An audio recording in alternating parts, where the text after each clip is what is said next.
The day of my parents' will reading dawned bright and cold, sunlight streaming through the mahogany-paneled windows of Wilson and Associates Law Office. I sat quietly in the corner, watching my brother Marcus strut around the room in his tailored suit, already acting like he owned everything in sight. Which, if I was being honest with myself, he probably did. "Miss Sarah Bennett?" The lawyer's voice cut through my thoughts. "Are you ready to proceed?" I nodded, gripping the arms of my leather chair. At 32, I was about to find out what my parents really thought of me, though I already had a pretty good idea. The constant comparisons to Marcus throughout our lives had made that painfully clear. Mr. Wilson adjusted his wire-rimmed glasses and began reading. "To our son Marcus, for his unfailing dedication to the family business and maintaining the Bennett legacy." He went on to list assets that made my head spin. The family estate in Vermont, our summer house in the Hamptons, controlling shares in Bennett Industries, and a portfolio worth millions. Marcus's smirk grew with each item. Then came my part. "To our daughter Sarah." Mr. Wilson paused, shuffling his papers. "We leave the painting Autumn Twilight, currently hanging in the study of our main residence." The room fell silent. Marcus didn't even try to hide his laughter. "A painting?" I managed to ask, my voice barely above a whisper. "Just a painting?" "It was your mother's favorite," Mr. Wilson offered weakly, clearly uncomfortable with the disparity. Marcus walked over and placed a hand on my shoulder, his grip just tight enough to hurt. "Don't worry, sis. I'll make sure you get a good job in the company. Maybe in the mailroom?" I shrugged off his hand and stood up. The Bennett family fortune, built over 3 generations, now belonged entirely to my brother. All I had was a single painting that my mother had bought at some small gallery years ago. I'd always thought it was pretty, a forest scene at dusk, with strange geometric shapes hidden among the trees, but it wasn't exactly a fair inheritance. "Is that all?" I asked Mr. Wilson. He nodded sympathetically. "The painting must be collected within 7 days." I left without another word, ignoring Marcus's calls behind me. The drive to my parents' house, now Marcus's house, felt surreal.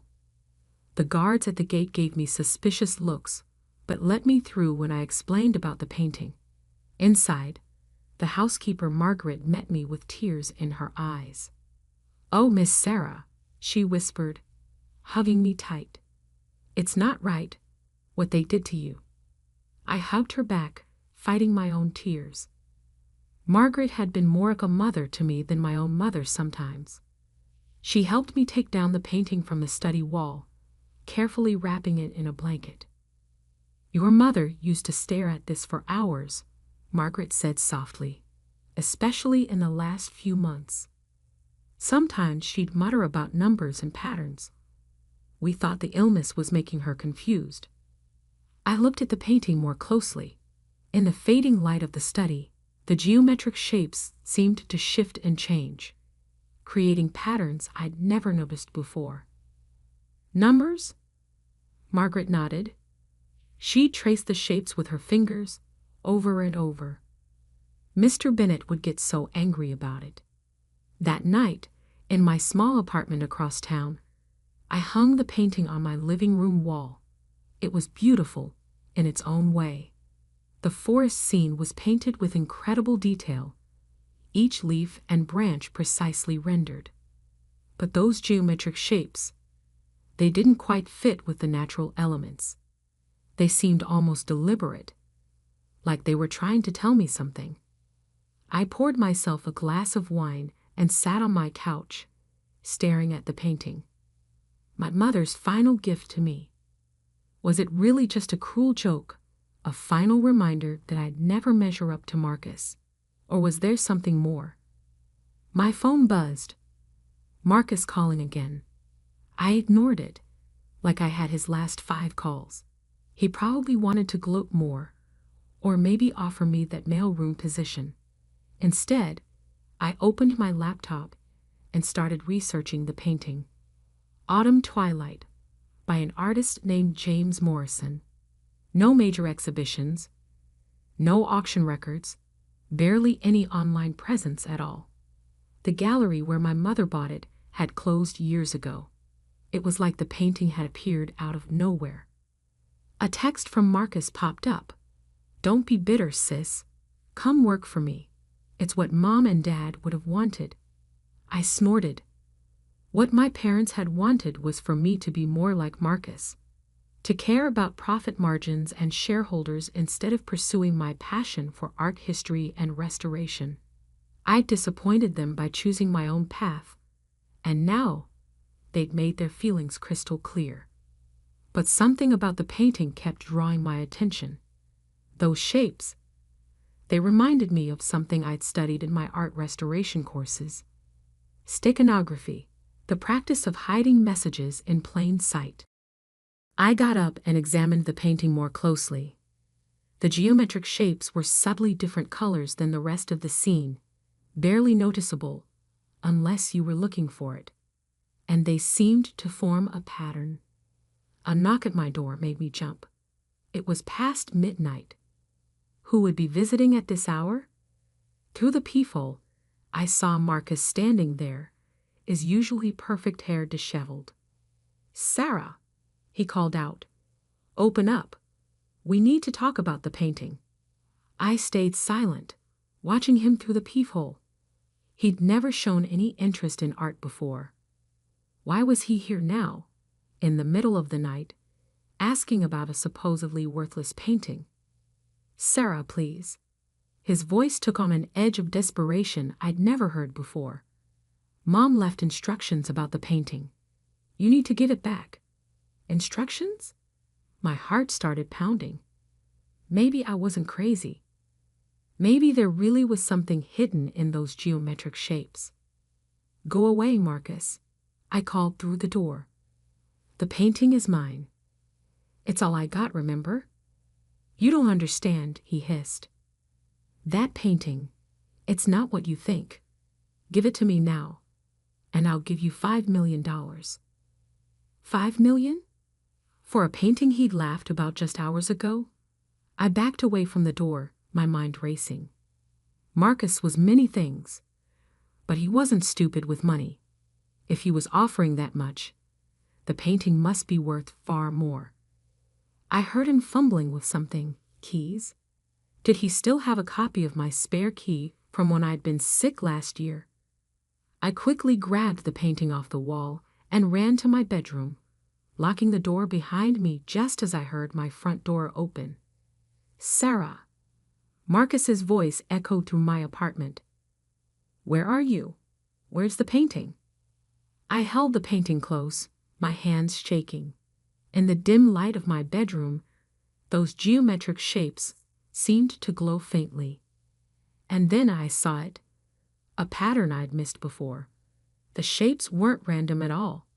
They formed numbers, hidden so cleverly in the forest scene that you'd never notice unless you knew exactly what to look for. "Sarah." Marcus was getting closer. "Think about what you're doing. That painting is worth more than you can imagine." I turned the painting over, inspecting the back. The original canvas was professionally mounted, but something about the framing felt off.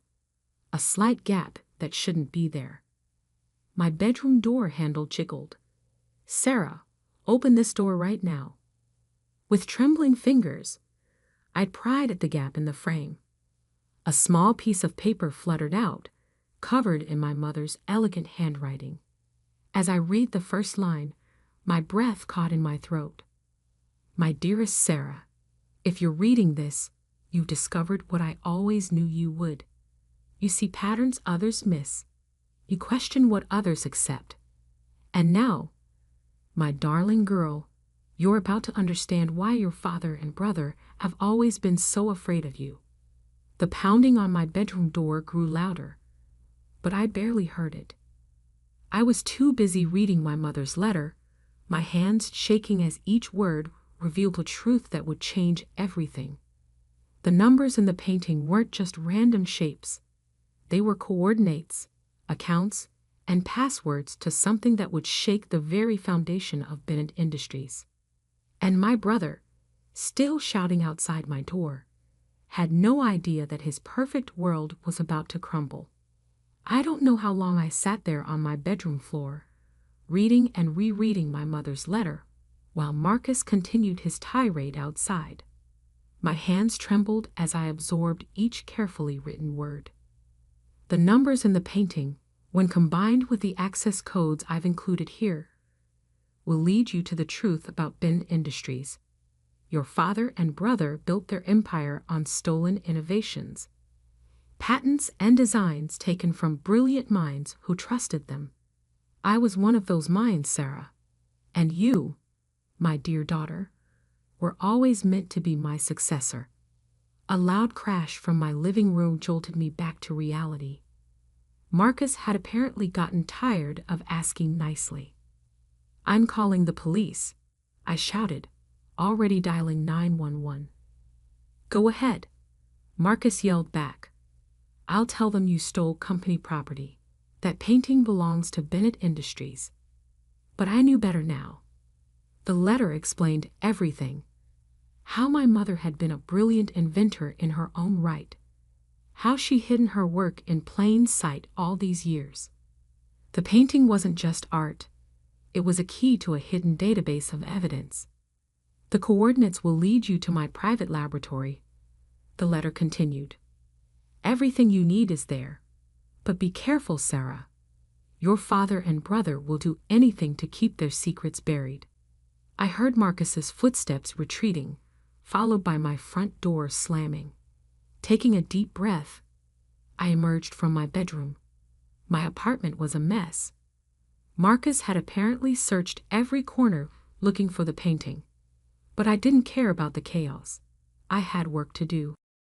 First, I photographed every inch of the painting, capturing the geometric shapes from every angle. Then I carefully copied down the coordinates from my mother's letter. According to her instructions, I needed to overlay the shapes in a specific sequence to reveal the full set of access codes. My phone buzzed again, this time with a text from Margaret, our old housekeeper. "Miss Sarah, men are at the house removing all your mother's things. They're looking for something in her study. Please be careful." They were destroying evidence. I had to move fast. The coordinates led to a location in the Berkshires, about 3 hours from the city. My mother had written that she purchased the property under her maiden name, keeping it hidden from my father and brother. "The lab is underground," her letter explained. "The entrance looks like an old storm cellar, but it's equipped with state-of-the-art security. Use the first sequence of numbers from the painting to gain access." I packed quickly, laptop, the painting carefully wrapped in blankets, some clothes, and my mother's letter. As I headed to my car, I noticed a black SUV parked across the street, its engine running. Marcus wasn't done yet. The drive to the Berkshires was tense. The SUV followed me for the first hour, keeping a consistent distance. I took every detour and back road I could think of, finally losing them somewhere near the Massachusetts border. By the time I reached the coordinates, it was nearly dawn. The property looked abandoned at first glance, just an overgrown field with an old farmhouse in severe disrepair. But as I walked the grounds, comparing the geometric shapes in the painting to the natural landscape, I realized my mother's genius. The shapes weren't just numbers, they were a map. The seemingly random patterns of trees and rocks matched the artwork perfectly. The storm cellar was exactly where the painting indicated. Its rusted doors looked like they hadn't been opened in decades, but when I input the first sequence into a hidden keypad, they smoothly swung open to reveal a staircase descending into darkness. Motion sensor lights flickered on as I made my way down. The temperature dropped with each step, and I could hear the soft hum of ventilation systems. At the bottom, another keypad waited. This time, I needed to use the second sequence from the painting. The laboratory that emerged from the darkness took my breath away. It was like stepping into a different world. Pristine white walls, advanced equipment, and rows of computers humming quietly. But what caught my eye was the wall of patents and prototypes. Dozens of innovations that I recognized from Bennett Industries products, but with one crucial difference. They all bore my mother's original signature. "Oh my God," I whispered, moving closer to examine them. These weren't just similar to Bennett Industries technology. They were the originals. My mother hadn't just been a passive observer in the company. She had been its hidden genius. A familiar voice behind me made my blood run cold. "Impressive, isn't it?" I spun around to find my father standing in the doorway, looking exactly as he had the day he died, or at least the day we thought he died. Marcus stood beside him, a satisfied smirk on his face. "Did you really think your mother was the only one who knew about this place?" my father asked, stepping into the lab. Though I must admit, hiding the coordinates in that painting was clever. "We've been searching for this facility for months." I backed away, clutching my mother's letter. "You're supposed to be dead." He smiled, but it didn't reach his eyes. Sometimes the best way to find something is to make people stop looking for it. Your mother's death was unfortunately real, but mine? Well, let's just say it served its purpose. The will reading was a trap, I realized. You wanted me to find the painting. "We needed you to leave us here," Marcus explained, moving to block the exit. "Mom changed all the security protocols before she died. We couldn't get in without the codes. And now," my father said, advancing slowly, "you're going to help us destroy everything in this lab. All evidence of your mother's work will disappear, and Bennett Industries' patents will remain secure." But they had made one crucial mistake. While they were talking, I had been backing toward my mother's main workstation. Her letter had mentioned an emergency protocol, a sequence of numbers that would activate something she called the Clarity Protocol. "Actually," I said, reaching behind me to input the sequence, "I don't think I will." The lab's lights suddenly shifted to a pulsing red, and a computerized voice announced, "Clarity Protocol activated. Broadcasting evidence to all major news outlets and regulatory agencies. Deletion impossible." My father's face contorted with rage. "What have you done?" "Mom called it her insurance policy," I said, feeling stronger with each word. "Every piece of evidence in this lab has just been transmitted to hundreds of secure locations. Patents, proof of theft, fraudulent documents, everything. Bennett Industries is about to face some very uncomfortable questions." Marcus lunged forward, but it was too late. Alarms began blaring, and the lab's security systems activated, sealing all exits. We were locked in, together with the truth that would destroy their empire. "She knew," I continued, watching their faces pale. "She knew you would try to bury her contributions, just like you buried her innovations. So she made sure the truth would come out, one way or another." Through the lab's small windows, I could see police lights approaching. Someone, probably the lab's security system, had alerted local authorities. My father and Marcus exchanged panicked looks as the sound of sirens grew closer. The painting that had started everything still sat wrapped in blankets by the door. Those seemingly worthless geometric shapes had led me exactly where I needed to go. My mother's final gift wasn't just a painting, it was justice. And as I watched my father and brother realized their perfect world was crumbling. I smiled, knowing this was just the beginning. The real story of Bennett Industries was about to be told, and this time, no one would be able to hide the truth. The next 48 hours passed in a blur of police statements, news reports, and corporate chaos. I watched from my hotel room as Bennett Industries' stock plummeted. Years of carefully constructed lies unraveling in real time.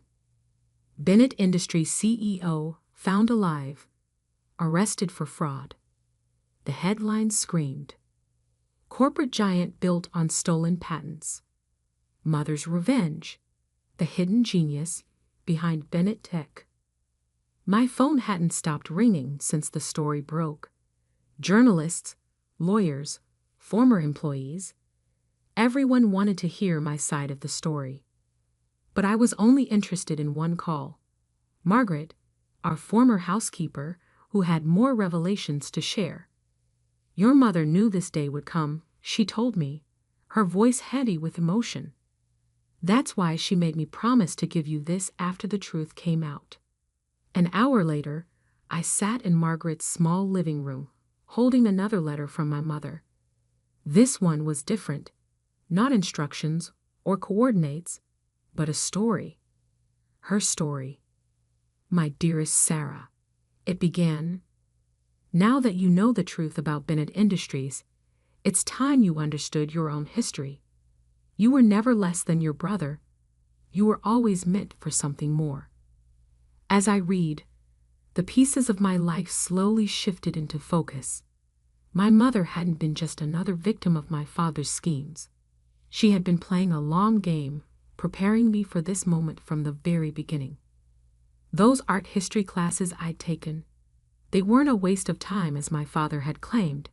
They had trained my eye to spot patterns, to understand hidden meanings in plain sight. My work in restoration had taught me patience, precision, and the ability to reconstruct truth from fragments. Every time your father pushed you away from the business, my mother wrote, every time he favored Marcus, he was unknowingly helping to prepare you for this moment. You learned to think differently, to see what others missed. While Marcus was learning to maintain the lies, you were learning to expose them. A knock at Margaret's door interrupted my reading. A woman in a crisp suit stood outside, holding a briefcase. Ms. Bennett, I'm Alexander Chen from the SEC. We need to discuss your mother's patents. The next few hours were a crash course in just how extensive my mother's preparations had been. She hadn't just documented the stolen patents. She had continued inventing, working in secret in her underground lab. The painting's coordinates had led not only to evidence of past theft, but to innovations that could transform the industry. Your mother filed these patents under a trust, Alexandra explained, spreading documents across Margaret's coffee table, a trust that names you as the sole beneficiary.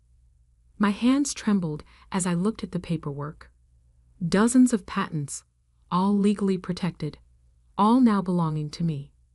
Not just the old innovations my father had stolen, but new ones, years ahead of current technology.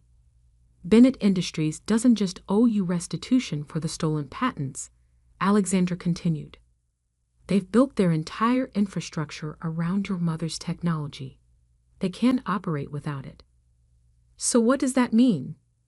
I asked, though I was beginning to understand.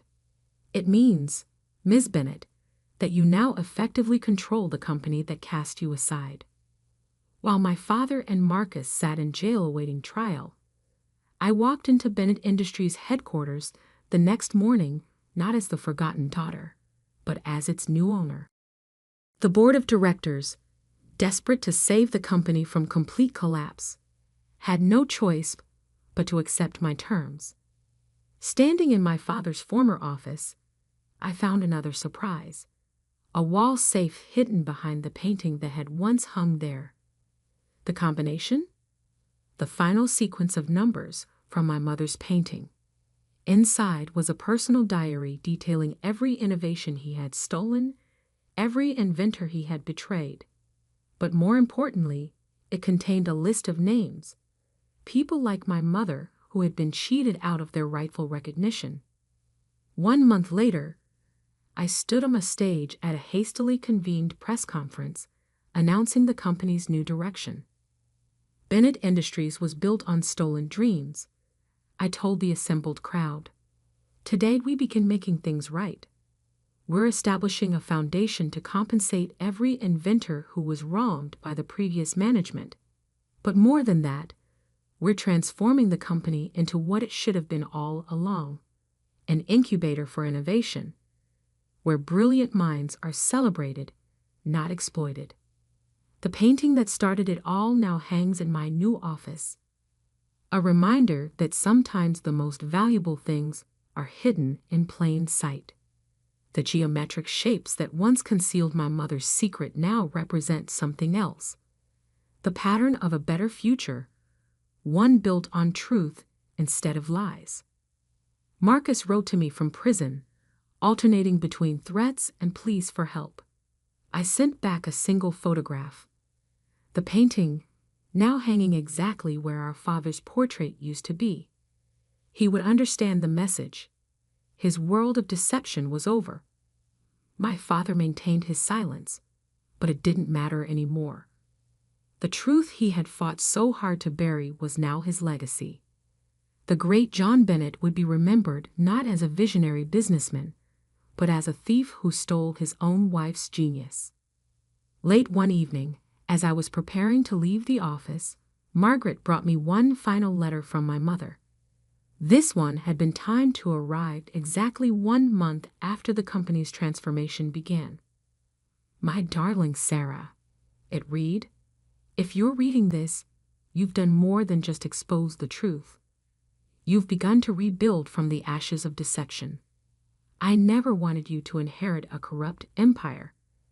I wanted you to have the chance to build something honest, something worthy of your heart. I traced my fingers over her handwriting, feeling closer to her than ever before. The worthless painting had been anything but worthless. It had been the key to everything. More than that, it had been my mother's way of showing me that I had inherited something far more valuable than money or status. I had inherited her vision for a better world. 2 years later, Bennett Industries, now renamed Aurora Innovations, is unrecognizable from what it once was. We've become a leader not just in technology, but in ethical business practices. The foundation has helped dozens of inventors reclaim their stolen innovations, and our incubator program has launched countless new careers. The painting still hangs in my office, its geometric shapes now a familiar comfort.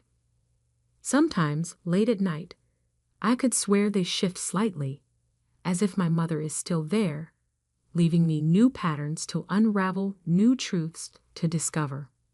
But the most important truth was there all along, hidden in plain sight, just like those numbers. Success built on lies will always crumble, but success built on truth and justice will stand the test of time. Marcus was released from prison last week.